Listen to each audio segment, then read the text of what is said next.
अस्सलाम वालेकुम, मैं हूं आपका होस्ट और दोस्त फरहान रशीद। और आप इस समय देख रहे हैं हमारा YouTube channel real estate news x. दोस्तों, आज 15 मार्च 2026 है और आज हम बात करेंगे नौहरा शेख के करतूतों के बारे में।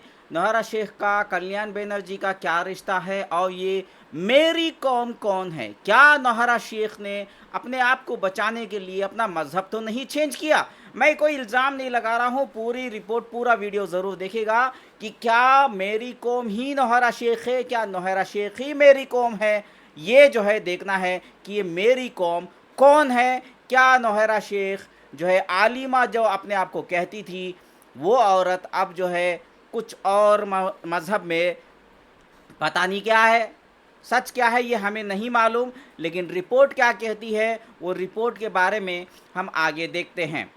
तो मेरे भाइयों बुजुर्गों दोस्तों, सबसे पहली बात तो ये है कि 3 फरवरी 2026 को 3 फरवरी 2026 को जो है एनफोर्समेंट डायरेक्टरेट ईडी जो है नौहरा शेख के ख़िलाफ़ एक पेटिशन जो है दाखिला करती है बेल कैंसलेशन की। और इसमें अलग अलग जो है 406, 420, 506 के सेक्शंस लगाती है और Telangana protection of depositors of financial establishment act section 5 लगाती है, टीपीआईडी एक्ट लगाती है, डिपॉजिटर्स एक्ट, जिसके लिए मैं बहुत बार कह रहा था, बहुत बार जो है मैंने वीडियो बनाया था। पिछले 7-8 सालों में मैं हमेशा जो है हीरा गोल्ड के इन्वेस्टरों को कहता था कि डिपॉजिटर्स एक्ट एक ऐसा एक्ट है जिससे ये नौहरा शेख जो है अपने काबू में आ सकती है। बाकी तमाम चीज़ों में ये कोई ना कोई बहाना बनाएगी, तारीख पे तारीख लाएगी, तमाम चीज़ें। फाइनली डिपॉजिटर्स एक्ट लग चुका है नौहरा शेख के ऊपर। सेक्शन 5 के तहत जो है बेल कैंसलेशन के लिए ईडी ने नापल्ली के स्पेशल कोर्ट में नौहरा शेख के खिलाफ एक पिटीशन दाखिला किया है बेल कैंसलेशन के लिए। पूरा रिपोर्ट क्या है वो तमाम चीज़ें बताऊंगा। उससे पहले एक छोटी सी क्लैरिफिकेशन भी ज़रूर दूंगा मेरे भाइयों बुजुर्गों दोस्तों। देखिए, कुछ लोग जो है लेटर्स का और बायस का कुछ मजाक उड़ा रहे हैं। अब लेटर्स जिसने लिखे वो 9 फरवरी 2026 से लेटर्स लिखना चालू किए हैं। अच्छा काम कर रहे हैं, मैं उनके लिए कुछ अलग गलत फलत नहीं बोल रहा हूँ, लेकिन लेटर लिखने से पहले ही ईडी ने जो है 3 फरवरी 2026 को पेटिशन जो है दाखिला कर दिया था। इसके अलावा मैं बहुत कुछ आप लोगों के सामने बात करना चाहता हूँ। 3 फरवरी को हियरिंग हुई थी, 6 फरवरी को हियरिंग हुई थी, 16 फरवरी को हियरिंग हुई थी, 23 फरवरी को हियरिंग हुई थी, 27 फरवरी को हियरिंग हुई थी, 5 मार्च 2026 को भी हियरिंग हुई थी इसके बारे में, जहां पे नौहरा शेख की बेल कैंसलेशन के लिए, जो मैं हमेशा कहता रहा था, तेलंगाना डिपॉजिटर्स एक्ट जो है सेक्शन 5 लागू करने के लिए कोर्ट में एप्लीकेशन दाखिला किया है। ये जो है मैंने अभी नहीं, न्यूज़पेपर में एविडेंस है, मैंने कितनी बार डिपॉजिटर्स एक्ट को इन्वोक करने के लिए एजेंसीज को लेटर्स लिखे थे अल्हम्दुलिल्लाह। तो फाइनली हमारी मांगें जो है पूरी हो चुकी हैं। ईडी ने जो है फाइनली जो है ये पीएमएलए एक्ट के अलावा तेलंगाना डिपॉजिटर्स प्रोटेक्शन एक्ट को इन्वोक करते हुए नौहरा शेख के खिलाफ जो है गई है और जो है बेल कैंसलेशन के लिए अपील दाखिला किया है। देखिए, अब होता है, अब सीधा पॉइंट पर आते हैं। अभी मैं बात करता हूँ मेरी कौम के बारे में, और वो क्या चीज़ है वो तमाम चीज़ें मैं आपके सामने एक रिपोर्ट भी पेश करता हूँ। तो आगे बढ़ने से पहले मेरे भाइयों बुजुर्गों दोस्तों, एक चीज़ आपसे अपील है। हीरा गोल्ड के मामले में अगर आपका हक हलाल का पैसा वापस आना है तो जो प्रॉपर्टियाँ ईडी ने अटैच किया, सुप्रीम कोर्ट ने जो प्रॉपर्टीज़ को ऑक्शन करने को कहा है, वो प्रॉपर्टीज़ बेचने के बाद जो पैसा इकट्ठा होगा तभी हीरा गोल्ड के कंप्लेनर्स भाइयों और बहनों को, चाहे वो एसएफआईओ के हों, ईओडब्ल्यू के हों, सीसीएस के हों, या जो है सीसीएस हैदराबाद के हों, या आपके क्या बोलते हैं कर्नाटका की कॉम्पिटेंट अथॉरिटी के हों, इनको इंसाफ मिलेगा। पैसा जब इकट्ठा होगा तभी होगा। छोटा बायर हो या बड़ा बायर हो, किसी भी बायर को मजाक मत उड़ाइए। बायर जो है 9 महीने से परेशान हाल है, पूरे पैसे दे चुका है, उसके बावजूद रजिस्ट्रेशन नहीं हो रही है प्रॉपर्टी की। नौहरा शेख खेल खेल रही है, उस वजह से जो है ईडी ने ये कदम उठाए। ये कदम उठाने का सिलसिला तो वैसे फरवरी में भी नहीं, हालांकि मैं आपको बता देता हूँ ये सिलसिला 16 जनवरी 2026 को ही हो चुकी थी। 16 जनवरी 2026 को ही यह सिलसिला चालू हो चुका था। ये रिपोर्ट में आखिर में आप जो हमारे ईडी के जो असिस्टेंट डायरेक्टर हैं ठाकुर जी, उनका यहाँ पे सिग्नेचर देख सकते हैं या नौहरा शेख का सिग्नेचर देख सकते हैं। ठीक है, अब क्या है मामला, ओवरऑल क्या चीज़ है। ईडी ने जो है एक पिटीशन दाखिला किया है और ये तमाम स्टोरी बोलने की ज़रूरत नहीं है। इससे पहले मैं बीच में एक और चीज़ बता देना चाहता हूँ। बेंगलुरु में भी नौहरा शेख ने जो है एक वाक़या जो है हुआ है, जहाँ पे अखिल और मुनीब के ऊपर एक एफआईआर दर्ज हुई थी बेंगलुरु में, कुछ नौहरा शेख की हीरा मार्ट की प्रॉपर्टी को लेकर के। वहाँ पे जो है एक खेल खेला गया है। आपको याद होगा इसी यूट्यूब चैनल में हमने कल्याण बनर्जी का अरेस्ट के बारे में, ईडी ने अरेस्ट किया है, जो पीएमओ का इंपर्सनेशन कर रहा था, उस शख्स को गिरफ्तार किया है बोल के हमने ब्रेक किया था। तो वहाँ की कहानी जो है एक और कहानी में ट्विस्ट है। अखिल और मुनीब के ऊपर एफआईआर दर्ज करने के लिए ये कल्याण बनर्जी अपने आप को जो है पीएमओ का नज़दीकी कोई जान पहचान वाला बता करके वहाँ के बेंगलुरु के डीसीपी को मैसेज करता है, कॉल करता है। उसके बाद जो प्रेशर डालता है अमित शाह के बारे में, बताता है कि मतलब ये सेंट्रल लेवल से जो है रिक्वेस्ट है, ये वो प्रेशर डाल के। तो जाहिर सी बात है डीसीपी जो है अभी सेंट्रल से आया है तो कुछ ना कुछ हमें एक्शन लेना पड़ेगा बोल के अखिल और मुनीब के पास एफआईआर किए। उसके बाद एफआईआर जो है क्रॉस एफआईआर हुई और ये तमाम चीज़ें जो है हुई हैं इस बीच में। इसके अलावा जो है कल्याण बनर्जी जो है का बहुत सारा चिट्टा जो है इस ईडी के इस डॉक्यूमेंट में आपको सारी चीज़ें क्लियर हो जाएंगी। ठीक है, ये एक एफआईआर जो थी उसके बाद जो है नौहरा शेख के ऊपर अलग अलग जो है केसेस रजिस्टर हुए, पीएमएलए में भी हुए, तमाम चीज़ें जो हुए। नौहरा शेख को बेल मिली। नौहरा शेख जो है 60% कंपनी के लिए रखती थी, 40% करके बोलती थी। और यहाँ पे देखिए, falsely projected her schemes was highly successful and profits were guaranteed to her investors. Thus, she was able to lure lakhs of gullible investors who parted with their life savings. Nauhara Sheikh, instead of instead of doing any legitimate trading, यानी मतलब उसका business था ही नहीं है। ED की report फिर से कह रही है, ये 2026 की रिपोर्ट है, कोई पुरानी नहीं है। And earning legitimate profits was simply using the cash flow from the fresh investors, यानी कि इसके टोपी उसके सर, उसकी टोपी इसके sir, and using the money of fresh investors to pay the so-called high profits of 36 per annum. She knew that the scheme was unsustainable and the only way to sustain the fraud was to continuously get new members or fresh investments from existing members. Thus, it was even more essential to falsely project herself as being successful and rely on advertising. Thus, she also spent a large amount of investors' money on conducting large events to garner publicity. Publicity के लिए बहुत सारे घोटाले किए। 1,72,000 investors IBG members जिसको कहा जाता है 5,978 करोड़ का नौहरा शेख ने घोटाला किया है करके अभी इसी साल में 2026 की रिपोर्ट ने ईडी ने जो है नामपल्ली के स्पेशल कोर्ट में ये बताया है। इसके अलावा और बहुत कुछ है, मैं सीधा जो है पॉइंट पे आ जाता हूँ। ये तमाम चीज़ें पढ़ेंगे तो ज़्यादा टाइम लग जाएगा। अब फर्दर आउट ऑफ 5,978 करोड़ जो नौहरा शेख ने कलेक्ट किया था उसमें से इन्वेस्टरों को 2,713 करोड़ वापस किया गया है। अब बाकी के 3,265 करोड़ रुपए 3,265 करोड़ 3,265 करोड़ अभी भी देना बाकी है। उसमें से ईडी कहती है कि उन्होंने जो है 411 करोड़ को प्रॉपर्टी अटैचमेंट करके सिक्योर्ड कर लिया है।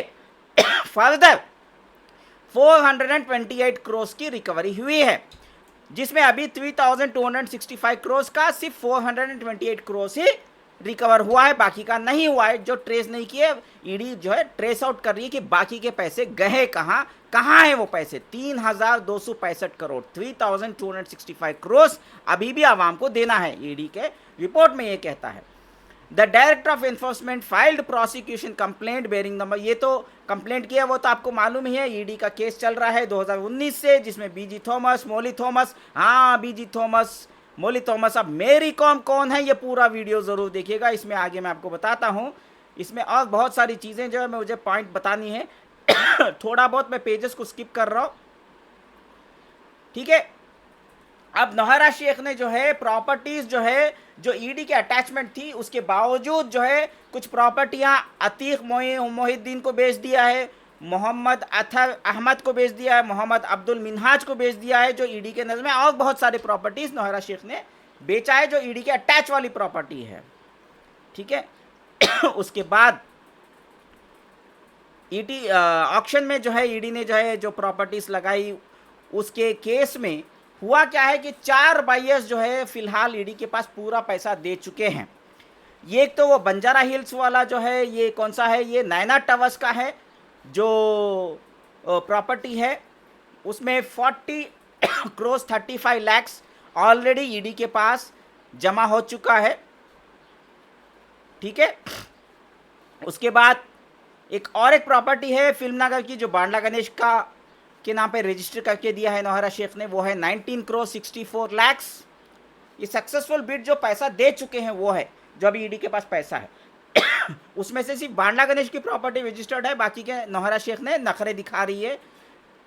और ये हमारे रहीम भाई की प्रॉपर्टी है जो इन्होंने ख़रीदा है 2 करोड़ 65 लाख में, जिसका मजाक कुछ ग्रुप वालों ने किया है। ठीक है, नहीं करना चाहिए ऐसा, उनका शुक्रिया अदा करना चाहिए। ये कुंदापुर की प्रॉपर्टी उन्होंने ख़रीदी है 2 करोड़ 65 लाख में, उन्होंने पूरा पैसा ईडी को भर दिया है। एक है टोली चौकी की एक ज़मीन है जिसको 3 करोड़ 87 लाख में बिडिंग हुई है, और वहाँ पे पैसा जो है ईडी के पास पहुँच चुका है 66 करोड़ 51 लाख। ठीक है, उसके अलावा एक चीज़ है जो है ये अब्दुल ख़य्यूम के नाम पे जो प्रॉपर्टी है जो हमारे रहीम भाई ने ख़रीदा, वो प्रॉपर्टी अभी तक नौहरा शेख ने रजिस्टर नहीं किया। सुप्रीम कोर्ट ने ऑर्डर्स दिया, उसके बाद बहुत सारी कहानी हुई है। और ये बांडला गणेश की प्रॉपर्टी तो नौहरा शेख ने फिल्मनगर वाली करके दे दिया, हालांकि वो मना कर रही थी लेकिन करके दे दिया। नौहरा शेख को आने के लिए ईडी ने रजिस्ट्रेशन ऑफिस बंजारा हिल्स और जो है अब्दुल ख़य्यूम के नाम पे जो प्रॉपर्टी है उसके लिए भी जो है नोटिस दिया, ईमेल के ज़रिए, पोस्ट के ज़रिए, सब कुछ किया 2025 में अक्टूबर के महीने में। वो सब तमाम चीज़ें हुए, लेकिन नौहरा शेख ने जो है रजिस्ट्रेशन करने के लिए मना कर दिया। लेकिन हाँ, एक बात ज़रूर है, पूरा पिक्चर अभी बाकी है। नौहरा शेख बाद में मान जाती है रजिस्ट्रेशन करने के लिए, वो चीज़ भी मैं आपको इसी डॉक्यूमेंट के अंदर दिखाता हूँ नौहरा शेख का क्या स्टेटमेंट है, ठीक है। उसके बाद नौहरा शेख के ऊपर बहुत सारी चीज़ें जो है आती हैं। फिर house property Filmnagar is not in my position, and ये तमाम चीज़ें होती हैं। ये कहानी तो आप लोगों को पता है, इसको मुझे ज़्यादा पढ़कर सुनाने की ज़रूरत नहीं है। नौहरा शेख कहती है ED can auction properties only after confiscation which is subject to a fair trial and conviction under the schedule offences as per section 8 Nowhera Shaikh जो है ईडी को कानून सिखाने जाती है, लेकिन सुप्रीम कोर्ट का ऑर्डर है वो पालन नहीं कर रही है, ठीक है। उसके बाद क्या क्या होता है वो तमाम चीज़ें देखते हैं, ठीक है। और कंटेम्प्ट ऑफ कोर्ट इनिशिएट करने के लिए कहा था। सुप्रीम कोर्ट ने यह भी कहा था, ईडी ने जो है नापाली के कोर्ट में यह भी बताया कि initiate contempt of court, supreme court का ऑर्डर है। Proceedings against Nowhera Shaikh, Shaikh Abdul Khayyum and मुतियो रहमान अजीज़, जो यूट्यूबर है मुतियो रहमान अजीज़, उसके ऊपर भी जो है कंटेम्प्ट ऑफ कोर्ट जो है का ऑर्डर आया है सुप्रीम कोर्ट की जानिब से। ये नीचे की कोर्ट को बताती है ईडी, ठीक है। उसके बाद कुछ चीज़ें क्लियर होना है, बहुत सारी चीज़ें हैं, इतना हम पढ़कर सुनाएंगे तो बहुत ज़्यादा बड़ा हो जाएगा matter. Responding supreme court in order dated, तमाम चीज़ें जो है होती हैं। ये तमाम चीज़ें जो है सुप्रीम कोर्ट में क्या हुआ, मौला शरीफ का भी किस्सा जो है सुनाती है एफिडेविट में। मौला शरीफ का जो है ये 200 करोड़ का गेम जो था वो भी सुप्रीम कोर्ट में जो चला था मैटर, वो भी जो है ईडी जो है नीचे की नापल्ली की कोर्ट में ये भी जो है एफिडेविट के ज़रिए जज साहब तक ये बात जो है कान में डालती है, ताकि जो है उनको क्लियरिटी मिल जाए। और नौहरा शेख ने जो है ऑक्शन को रोकने के लिए जो पिटीशन डाली थी, उसमें जो 5 करोड़ का जुर्माना तेलंगाना हाई कोर्ट ने नौहरा शेख के ऊपर डाला, उसका भी जिक्र हुआ है, आप ये देख सकते हैं। उसके बाद और जो है ये कल्याण बनर्जी अब आता है। कल्याण बनर्जी मेरी कॉम का कल्याण बनर्जी का रिश्ता क्या है, और ये मेरी कॉम क्या नौहरा शेख है या नौहरा शेख मेरी कॉम है, ये तमाम जो है चीज़ें के बारे में जो बोल रहा था वो अब जो है शुरुआत होगा इंशाल्लाह। यहाँ पे नौहरा शेख ने जो है कल्याण बनर्जी को जो है कंसल्टेंसी कम लीज लेजन अग्रीमेंट कर लिया नौहरा शेख ने, और 1 लाख रुपए पर मंथ के फीस पर जो है कल्याण बनर्जी को अपॉइंट करती है। अब ये कल्याण बनर्जी जो है further falsely projected himself as having close links with the PMO, senior bureaucrats, RBI, SEBI and politicians to influence enforcement directorate officers. Kalyan Banerjee sent emails and messages to senior government authorities alleging illegality in auction without any factual basis, only with a malified intention to delay the auction of properties. तो कल्याण बनर्जी जो है यहाँ enter होता है। नौहरा शेख ने उसको 1 लाख रुपए देने का वादा किया महीने का, और कल्याण बनर्जी अपने आप को कहता था कि वो पीएमओ का आदमी है, एसईबीआई को जानता है, आरबीआई को जानता है, पॉलिटिशियंस को जानता है, ईडी को जो है इन्फ्लुएंस कर सकता है, ऑक्शन को रोक सकता है करके नौहरा शेख के पास 1 लाख का फीस पे वो एंट्री मारता है. It is submitted as an instance of Nowara Sheikh. Kalyan Banerjee also sent messages to personal secretary of the Honorable Chief Justice Telangana high court. Telangana high court के चीफ जस्टिस तक भी ये कल्याण बनर्जी जो है मैसेजेस भेजता है पर्सनल सेक्रेटरी को, offering financial benefits, यानी कि मैं कुछ पैसा दे दूंगा फलाना ढिमकाना. ऐसे खेल खेलती है नौहरा शेख लीगली. ये सब जो है ईडी जो है सामने चिट्टा खोल के रखी हुई है. उसके बाद जो है कल्याण बनर्जी वॉज अरेस्टेड. कल्याण बनर्जी का अरेस्ट का तो मैंने आपको अपडेट दे दिया था 10 जनवरी 2026 को 10 जनवरी 2026 को. तब से ये केस का जो है मामला जो है सामने आया है. ये लेटर लिखने के बाद की डॉक्यूमेंट नहीं है, लेटर लिखने से पहले वाली. मैंने कल्याण बनर्जी की सबसे पहले न्यूज़ जो हमारे चैनल में जो ब्रेक हुई थी, ये एक्चुअल में फैक्ट है. इसका मतलब ये नहीं कि लेटर लिखना गलत है, लेटर लिखने का कोई फ़ायदा नहीं, ऐसा नहीं कहूँगा मैं, क्योंकि लेटर लिखना बहुत ज़रूरी है. लेटर लिखने से फ़ायदा ज़रूर होगा, लेकिन इस मैटर में ये अलग मैटर है. जो लोग जो है अपने आप को अलग बता रहे हैं कि लेटर लिखने से ये हो गया फलाना ढिमकाना, लेटर तो 9 फरवरी 2026 के बाद लिखना चालू हुआ था, लेकिन ये 10 जनवरी 2026 को जब कल्याण बनर्जी को अरेस्ट किया गया था तभी से ये सिलसिला जारी हो गया था. ये डॉक्यूमेंट उस डेट का है.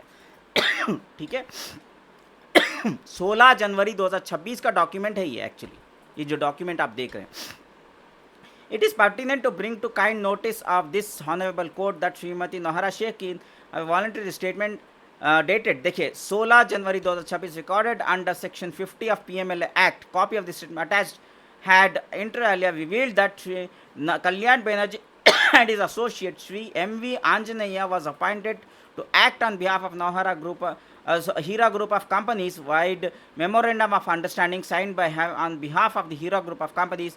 That chats recovered from the mobile phone of Sri Kalyan Banerjee under Panchnama dated 10 January 2026 were made by her with Sri Kalyan Banerjee, who claimed to her that he would settle her cases before ED and court because he was having good connect at PMO and other departments including Finance Ministry.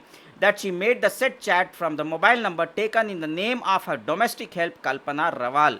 मतलब कल्याण बनर्जी और नौहरा शेख के बीच में WhatsApp के बहुत सारे messages जो exchange होते हैं, वो भी कहानी देखना है. मेरी कॉम का अभी और आगे बताता हूँ आपको एविडेंस के साथ, वो देखिए.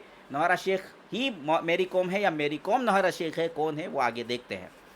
तो नौहरा शेख को कल्याण बनर्जी ऐसे बता रहा था अपने आप को कि वो पीएमओ का नज़दीक की कोई जानने वाला आदमी है, बहुत क्लोज है, और फाइनेंस मिनिस्टर निर्मला सीतारामन जी को भी वो जानता है, बहुत सारी चीज़ें बोल करके. और ये कल्पना जो रवाल है उसके नाम पे सिम खरीदा था नौहरा शेख ने. उस सिम से के नंबर के व्हाट्सएप से चैटिंग हुई थी कल्याण बनर्जी के साथ. तो उसके बाद जो है प्रॉपर्टीज़ का बहुत सारा खेल यहाँ पे चला है, जो बेल कैंसिलेशन के लिए यहाँ पे जो है अपील करती है ईडी जो है रैबिनेट. तो प्रेयर यहाँ पे डालती है, bail granted to Nowhera Shaikh by learn metropolitan session जज हैदराबाद वाइड ऑर्डर डेटेड 18/7/2019 को जो बेल जो है दी गई थी उसको कैंसिल करने के लिए ईडी प्रेयर मांगती है, यानी कोर्ट से मांगती है. नौहरा शेख को इमीडिएटली जुडिशियल कस्टडी में डालने के लिए ईडी जो है कोर्ट से अपील करती है. एनी अदर ऑर्डर्स, जो भी ऑर्डर्स जो है डीम फिट होती है वो. ठीक है, ये हो गया। 30 जनवरी 2026 को ये एफिडेविट जो है कोर्ट में सबमिट की गई थी और 3 फरवरी को इसकी सुनवाई शुरू हुई थी और 9 फरवरी 2026 को लेटर लिखना चालू हुआ था। तो इसमें उसमें कोई कनेक्शन नहीं है, दोनों को कनेक्शन मत जोड़िए। और जो हमारे रहीम भाई हैं, जो बायर हैं, जिसका मजाक उड़ाया जा रहा था ग्रुपों में और कुछ यूट्यूबर्स ने, उनसे मैं अपील करता हूं कि देखिए वो 9 महीने से 3 करोड़ रुपए अपना फंसा के बैठे हुए हैं, उनकी थोड़ा कदर करिए। उसके बाद जो है ये तमाम चीज़ें जो है आती हैं और ये बहुत इम्पॉर्टेंट चीज़ है, ये कोर्ट के ऑर्डर्स हैं, सुप्रीम कोर्ट के ऑर्डर्स जो कोर्ट के सामने नीचे की कोर्ट को जो है प्रोड्यूस किया जाता है ईडी के जानिब से, वो है ये। उसके बाद नीचे और हमें जाना है, पूरा रिपोर्ट पढ़कर सुनाता हूँ इंशाल्लाह। बने रहे हमारे साथ इस यूट्यूब चैनल फरहान रशीद के साथ, reporter x news, real estate news x में आप हमारे साथ जुड़े रहें। मैं आपको पूरा देखिए मैं बता देता हूँ पहले जो है, ये जो हमें अभी फ़िलहाल जो देखना नहीं है वो चीज़ों को हटा देते हैं। ये कोर्ट के ऑर्डर्स है पूरे, ये कोर्ट के ऑर्डर्स ऑलरेडी आप देख चुके हैं हर वीडियो में। जब भी कोर्ट का ऑर्डर आता है वो तमाम चीज़ें मैंने दिया है, तमाम चीज़ें आप देख सकते हैं, ठीक है। अब देखिए कल्याण बनर्जी यहाँ पे आता है, कल्याण बनर्जी का सिलसिला यहाँ पे आता है। ये कल्याण बनर्जी की फ़ोटो तो ठीक से नहीं दिखाई दे रही है, लेकिन ये है कल्याण बनर्जी, टोपी वाला, टोपीबाज, टोपी डाला आवाम को। तो इसका नाम, एड्रेस वगैरह वगैरह सब आ जाता है यहाँ पे। ये बीटेक बंगाल इंस्टीट्यूट का है और इसको इंग्लिश, हिंदी, बंगाली और तेलुगु भी आती है। तो यहाँ पे जो है पंचनामा डेटेड जो है कल्याण बनर्जी का इंटरव्यू होता है, वहाँ पे नौहरा शेख के साथ जो है मेमोरेंडम ऑफ अंडरस्टैंडिंग जो है साइन करता है। वो तमाम चीज़ें जो है डॉक्यूमेंट सामने आती हैं, जो ईडी सवाल करती है वो सवाल का जवाब जो है कल्याण बनर्जी एमओई के बारे में देता है। और कोई MV Anjaneya started working for Shrimati Nowhera Shaikh for company related issues करके कोई और एक आदमी है जिसके बारे में आगे देखना है। और यहाँ पे कल्याण बनर्जी के पास जो है बहुत सारे सवाल जो है खड़े होते हैं। West Bengal communications and special features company किसकी है, चेकबुक्स दिखाई दिए तो बोलता है कि कल्याण बनर्जी ये मेरी ही कंपनी है बोल के बोलता है। उसके बाद यहाँ पे please go through page number 9। देखिए ये पैराग्राफ बहुत इंपॉर्टेंट है जो आपके सामने मैं बताना चाह रहा था। ये बहुत इंपॉर्टेंट चीज़ है मेरे भाइयों बुजुर्गों दोस्तों, इसको यहाँ से पूरा वीडियो ज़रूर देखना। ये वीडियो लंबा जा रहा है लेकिन बहुत इंपॉर्टेंट है, इसको देखना ज़रूरी है। मेरी कौम कौन है यहाँ पे मैं आपको बताता हूँ, नौहरा शेख का जो चिट्ठा जो है वो सामने लाता हूँ। Please go through the page number 9 of the document at serial number 4 of the annexure A2 Panchanama dated 10/1/2026 and state regarding a chat dated 2nd January 2026 with Mary Kom that is Nowhera Shaikh. यहाँ देखिए 2 जनवरी 2026 को कल्याण बनर्जी नौहरा शेख के साथ चैटिंग करते हैं, लेकिन वहाँ पे मेरी कॉम का जिक्र होता है। यहाँ पे लिखा है साफ साफ Mary Kom that is Nowhera Shaikh. Wherein you message have that Shashidhar Jagadishan, MD and CEO of HDFC, good associate of mine, would be of help in our projects, upcoming project, state regarding the upcoming project करके बताता है। तो कल्याण बनर्जी नौहरा शेख को WhatsApp पे मेरी com के नाम से एड्रेस करता है, बोलता है कि शशिधर जो है वो MD CEO का, उससे मैंने बात किया है, वो आपको अपकमिंग प्रोजेक्ट में हेल्प करेंगे। तो नौहरा शेख श्रीमती नौहरा शेख, तो उसका जवाब जो है कल्याण बनर्जी देता है, she wanted to construct some hospital project in India and in that reference I discuss with her करके बोलता है।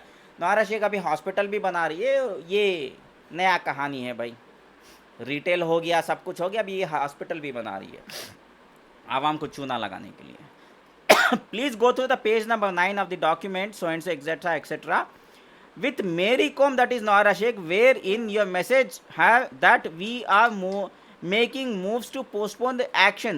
Will set a meeting with the client representative Rohit Anand before the auction. Explain the said communication and reason why you wanted to postpone the auction.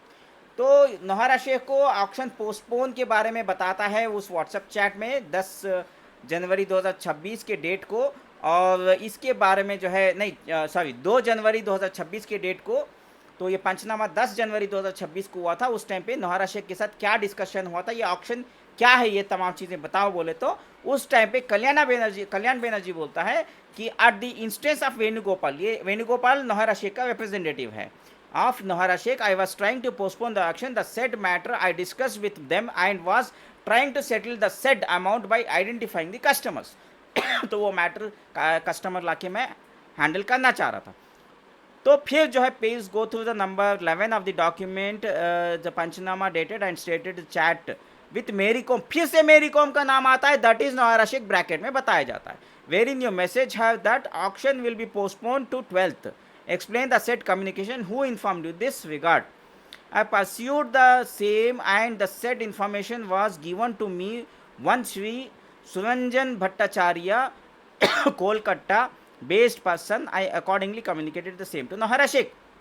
फिर से जो है ED जो है सवाल करती है, बहुत इंपॉर्टेंट चीज़ है ये कि फिर से यहाँ पे जो है सवाल करती है 8 जनवरी के चैट के बारे में, मेरी कॉम दैट इज नौहरा शेख, फिर से नौहरा शेख मेरी कॉम, यानी कि नौहरा शेख ही मेरी कॉम है, मेरी कॉम ही नौहरा शेख है, ये ईडी का ये डॉक्यूमेंट बताता है। और कल्याण बैनर्जी जो है मेरी कॉम के नाम से बात करता है नौहरा शेख को। Wherein you message have that complaint to revenue secretary by email फलाना ढिमकाना जो है निर्मला सीतारामन को, पंकज चौधरी को, ये तमाम चीज़ें। I wanted to approach Pankaj Chaturvedi to tell the director ED to get favour for Nowhera Shaikh करके बताता है कल्याण बैनर्जी। ठीक है, ये तमाम चीज़ें होती हैं। यहाँ पे जो है एक है घोटाला करती है Nowhera Shaikh. Please go through the page number 46 of the document, serial number 4 of the annexure A to panchnama dated etcetera etcetera. 30 दिसंबर 2025 को मिस्टर सरफराज ये पुलिस स्टेशन के को जो है to CJ PS to CJ okay, Sarfaraz PS to CJ Telangana, where in you personal secretary to chief justice. Okay, Sarfaraz जो है वो personal secretary to chief justice है। Where in you message to him that Nowhera needs your help, she will do everything that you deserve financially, she needs to quash 4 or 5 cases, explain the set communication why. यानी कि 4-5 cases जो है सरफराज जो है personal secretary to chief justice of Telangana high court उनसे को पैसा दिलाने की बात करता है। और यहाँ पे जो है Shrimati Nowhera Shaikh and Shri Venugopal told me to meet him and settle the cases as desired by Shrimati Nowhera Shaikh, he has not replied to the message करके बताता है। उसके बाद बहुत सारी चीज़ें आती हैं यहाँ पे जो है PMO के बारे में आती है। नौहरा शेख जो इतना सारा हमें बता करके वीडियो और लंबा नहीं खींचना है, ये तमाम चीज़ें आप देख सकते हैं यहाँ पे ईडी ऑफिशियल्स। उसके बाद इन्फ्लुएंसिंग एक्शन के बारे में बताते हैं, तमाम चीज़ें होती हैं। और यहाँ पे फिर से जो है ये आता है चीज़ें, और ये पंचनामा जो है रजिस्टर हो जाता है और कोर्ट में सबमिट किया जाता है। उसके बाद आगे क्या होता है और देखते हैं नौहरा शेख ने क्या क्या गुल खिलाया है, ये तमाम चीज़ें जो है देखते हैं हम लोग। ठीक है, अब यहाँ पे देखिए कल्याण बैनर्जी के साथ जब इंटरव्यू हुआ था ये एक और एक चीज़ आया है यहाँ पे, कौन है पूछते हैं। उसके बाद जो है kindly state who is Mary Kom, Mary Kom कौन है, कॉन्टैक्ट नंबर बताया जाता है, saved in phone Samsung S24 during the course of search in your position. I state that the contact number, ठीक है, ये दिखाना बहुत ज़रूरी है, saved with the name of Mary Kom belongs to Shrimati Nowhera Shaikh, यानी कि मेरी कॉम के नाम से इसने सेव किया है, वो नौहरा शेख का जो है नंबर है। तो हु इज़ मेरी कॉम मतलब नौहरा शेख है, ये कल्याण बैनर्जी ईडी को बताते हैं।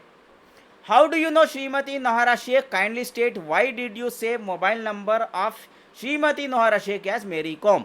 ये सवाल ईडी पूछती है तो वो कल्याण बैनर्जी जो है बोलता है, I state that I got in touch with Shrimati Nowhera Shaikh through mister Bala Ashok. I state that I met Srimati Nauhara Sheikh in Delhi at her house in Nizamuddin. I saved contact number of Nauhara Sheikh as Mary Kom just as it is. मतलब ऐसे ही मैंने save कर दिया बोल के बोलता है। वो कहानी क्या सच है, क्या नौहरा शेख ने अपना मज़हब बदल दिया है, क्या इस्लाम छोड़ दी, अभी अपने आप को आलिमा बोलती थी, अभी आपको क्या बताएगी, फादर बताएगी, मदर बताएगी, मदर तेरेसा बनने जा रही है, क्या है पता नहीं, अल्लाह मालिक जानता है। उसके बाद बहुत सारी चीज़ें जो है सामने खुल कर आती हैं, बहुत सारी चीज़ें जो है इंशाल्लाह और एक दिन मैं आपको इसके बारे में बताता हूँ। बारला गणेश का मामला आता है, ये तमाम चीज़ें आती हैं, ऑक्शन को रोकने की बात आती है, वो तमाम चीज़ें हम ऑलरेडी इस वीडियो में ज़िक्र कर चुके हैं।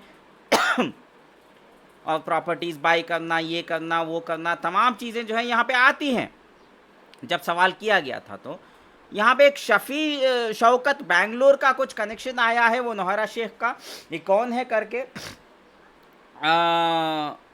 तो ये होटल जो है नौहरा शेख का कोची में, वो 50 रूम्स का with 2 banquet halls Kollur road में, वो बेचने के लिए इनको कांटेक्ट करती है बेंगलोर के शफ़ी शौकत, बेंगलोर वालों को कांटेक्ट करती है नौहरा शेख। अब वो देखना है वो आगे क्या होता है। बहुत सारे घोटाले हैं मेरे भाइयों बुजुर्गों दोस्तों। हाँ, मैं एक चीज़ बता देना चाहता हूँ, ये तमाम चीज़ें छोड़ दीजिए। हाँ, एक बात है ये मुंबई का जो केस है, वो डेल्टा टावर्स का जो 1.9 करोड़ नौहरा शेख के ऊपर जो एफआईआर लगी है, उसके बारे में जब ईडी सवाल करती है तो नौहरा शेख बोलती है कि Mushtaq Qureshi he gave hand loan, उसने प्रॉपर्टी का कोई एग्रीमेंट नहीं बनाया, एग्रीमेंट फेक है बोल के नौहरा शेख जो ईडी को बयान देती है। अब देखिए ये नया चक्कर है। इरफान शेख, तमन्ना शेख और नौहरा शेख के बारे में हमें पता है कि डेल्टा टावर्स का क्या मामला है। मुश्ताक ने जो 1.9 करोड़ दिए थे वो एज एडवांस अग्रीमेंट के लिए पैसे दिए थे प्रॉपर्टी का परचेस करने के लिए, लेकिन ईडी जब नौहरा शेख से सवाल करती है वो कहती है कि उसने हमें लोन दिया था, प्रॉपर्टी कुछ नहीं दिया, हमने कोई एग्रीमेंट नहीं किया बोल के बोलती है, और ये एग्रीमेंट फेक है बोलती है। तमाम चीज़ें यहाँ पे खुलासा हो जाता है। ठीक है, और नौहरा शेख से भी पूछा जाता है कि ये कल्याण बनर्जी कौन है, वो बोलती है कि मैंने ये ईडी के केसेस को, तमाम केसेस को मैनेज करने के लिए 1 लाख रुपए की सैलरी पे उसको रखती हूँ, और कितना पैसा अभी तक कल्याण बनर्जी को दिया है तो 10,000 रुपये दिया है। कल्याण बनर्जी फंस गया बेचारा। खैर, नौहरा शेख की अब्रॉड वाली प्रॉपर्टी के बारे में जब ईडी ने सवाल किए तो नौहरा शेख ने बताया कि उसका एक ऑफिस है फॉर्च्यून एग्जीक्यूटिव टावर, शेख जायद रोड पे दुबई में, और एक जो है कुछ रेसिडेंशियल फ्लैट है 1206 सबा टावर 2 जुमेरा लेक में। ये एक दो वो डिस्क्लोज करती है और इसका किराया उसको आता है, इसके बारे में डिटेल्स वो देती है। और कल्याणा बनर्जी को जो है 10,000 रुपये जो देने की बात है वो यहाँ पे क्लियर डॉक्यूमेंटेड है। 1 लाख देने का वादा की, लेकिन 10,000 ही दी थी वो, और वो 10,000 रुपये के चक्कर में कल्याण बनर्जी ने अपनी लाइफ बर्बाद कर लिया। खैर, अब आते हैं बात जो है प्रॉपर्टी के बारे में। Please state why you are not coming forward to execute sale deed in the name of successful bidders. Also state regarding whereabouts of your family members in whose names the immovable properties were purchased by utilizing money of Hira group of companies, that is the money of investors. तो नौहरा शेख बोलती है कि I will cooperate with the ongoing auction proceedings. My family members are residing in Hyderabad. My mother is staying with me along with my daughter Soha. My brothers are also residing in Hyderabad and at times in Tirupati. I will contact them to get power of attorney so that I may execute sale deed in the name of the successful bidders. I request you to send me email regarding place, date and time for execution of sale deed. I will cooperate with your department. The above statement is true and correct to the best of my knowledge and is given voluntarily without any threat, force or coercion. The statement is typed by one of the officers of Enforcement Directorate on my request. I have gone through the above statement which is true and as per my narration, I undertake to appear again as and when required by you. तो ये 16 जनवरी 2026 को statement Nauhra Shaikh कहती है कि वो cooperate करने को तैयार है, और जो ये प्रॉपर्टीज जितने भी बिडर्स ने सक्सेसफुल की पैसा भर दिया है उनका जो रजिस्ट्रेशन जो पेंडिंग पड़ा हुआ है, कोऑपरेट करूंगी। ज़रूरत पड़ेगी अगर उसके भाई या कोई भी नहीं आ रहे हैं जिसके नाम पे प्रॉपर्टीज़ हैं तो वो पावर ऑफ अटॉर्नी लेगी और पावर ऑफ अटॉर्नी के थ्रू रजिस्ट्रेशन करने को तैयार है बोल के वो ईडी को ये स्टेटमेंट देती है नौहरा शेख। अभी तक रजिस्ट्रेशन नहीं की है, जनवरी हो गया, फरवरी हो गया, मार्च भी आ गया, 3 महीने हो गए हैं, अभी तक नौहरा शेख ने साइन नहीं किया है। देखते हैं आगे क्या होता है। तो फिलहाल जो है नौहरा शेख के ऊपर जो ईडी ने जो सख्त कार्रवाई की है, बहुत अच्छा काम किया है मेरे भाई बुजुर्गों दोस्तों। नौहरा शेख के ऊपर कार्रवाई जो हो रही है और बेल कैंसिलेशन की जो ये डॉक्यूमेंटेशन जो हुआ है, कल्याण बनर्जी को बीच में लाना, फिर मेरी कॉम कौन है, ये तमाम चीज़ें आप जो अभी जान गए हैं अल्हम्दुलिल्लाह। तो 34 मिनट्स का ये वीडियो था, तमाम लोगों से गुजारिश है कि इस वीडियो को खूब वायरल करें, क्योंकि सच जो है पब्लिक को समझना ज़रूरी है कि नौहरा शेख कितना नीचे गिर रही है, कितना घिनौनी हरकत कर रही है, और लेटर का क्या किस्सा है, लेटर लिखने के बाद ईडी ने ये काम किया या लेटर लिखने से पहले ये काम शुरू हो चुका था, ये क्या मामला है, तमाम चीज़ें क्लियर हो जाएंगी। और मैं आवाम से भी एक अपील है कि जो हमारे बायर्स हैं, चाहे वो छोटे हों या बड़े हों, उनकी इज्जत रखें। वो लोग जो है 9-9 महीने से पैसा डाल के आपके पैसे अगर वापस मिलेंगे तो वो इन बायर्स के वजह से है। हो सकता है कि वो 1-2 साल के बाद बेचेंगे तो उनको कुछ अच्छा मुनाफा मिल जाएगा, बिजनेस है लेकिन वो हिम्मत करके जो आ रहे हैं ऐसे लोचे में, प्रॉपर्टी इतने लोचे में है प्रॉपर्टीज़, उसके बावजूद ये लोग आगे आ रहे हैं, प्रॉपर्टी खरीद रहे हैं, तो इससे हमें बहुत राहत मिल रही है। छोटा हो या बड़े हो, तो हमें इनकी इज्जत करना चाहिए, इनके लिए दुआ करना चाहिए कि इनको अल्लाह खूब तरक्की दे और ये प्रॉपर्टीज़ हीरा के खरीदे, ताकि पैसा जो हीरा गोल्ड के आवाम को जो वापस आना है, खास कर ये कंप्लेनर्स है, नॉन कंप्लेनर्स का तो मत पूछो मुझसे सवाल, नॉन कंप्लेनर्स की बात छोड़ दो, कंप्लेनर्स को जो पैसा आना है वो आ सके वक्त पर, जल्द से जल्द आ जाए, इसकी उम्मीद के साथ मैं इस वीडियो को जो है ख़त्म कर रहा हूँ। वीडियो को खूब वायरल करें, वीडियो पसंद आए तो लाइक ज़रूर करिए, कमेंट्स में बताइए कि मेरी कौम कौन है। फिलहाल आपसे इजाज़त मांगता हूँ, दुआ में याद रखिए। शुक्रिया, आपका फरहान रशीद, मुस्लिम ब्लॉगर।